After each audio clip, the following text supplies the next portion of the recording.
पाणी पातळी वाढल्या। स्टुडिओमधून तुम्ही पाहत आहात एबीपी माझा। ब्रेक नंतर पुन्हा एकदा स्वागत आणि एक मोठी बातमी येतेय। राज ठाकरे मुख्यमंत्री फडणवीसांची भेट घेणार असल्याचं सूत्रांच्या माध्यमातून कळतंय। बेस्टच्या निकालानंतर भेट होणार असल्यामुळे तर्कवितर्कांना उधाण आलेलं आहे। कालच बेस्टच्या पतपेढीच्या निकालांमध्ये ठाकरे बंधूंच्या संघटनेच्या युतीला भोपळा सुद्धा फोडता आलेला नव्हता। त्यांचा एकही उमेदवार जिंकलेला नव्हता आणि या पार्श्वभूमीवर आता राज ठाकरे मुख्यमंत्री फडणवीसांची भेट घेणार असल्याचं सूत्रांच्या माध्यमातून कळतंय।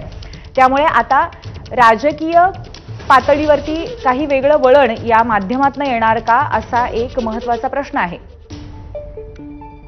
कालच्या बेस्ट निकालानंतर भेट होत असल्यामुळे तर्कवितर्क होत आहेत। राज ठाकरे मुख्यमंत्री फडणवीसांच्या भेटीला असं सूत्रांच्या माध्यमातून कळतंय।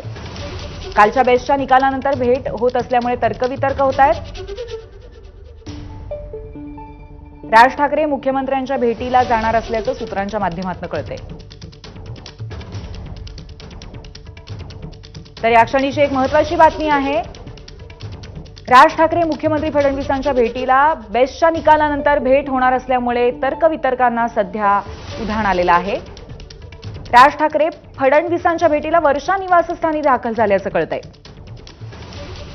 आपले प्रतिनिधी भारती सहस्त्रबुद्धे या संदर्भात अधिक माहिती देतील। भारती, एक मोठी घडामोड आहे, काय अपडेट आहे? खरं तर आता जी माहिती आली आहे त्यानुसार राज ठाकरे वर्षा निवासस्थानी पोहोचले सुद्धा आहे मुख्यमंत्री देवेंद्र फडणवीसांची भेट घेण्यासाठी। जे आपल्याला सांगितलं जात आहे ते असं आहे की मुंबईतले जे विविध प्रश्न आहेत त्या प्रश्नांसंदर्भात ही चर्चा असणार आहे। मात्र काल जो बेस्ट पतपेढीचा निकाल लागला त्या निकालाच्या पार्श्वभूमीवर तर या भेटीला आणखीनच महत्त्व येतं, कारण आपण काल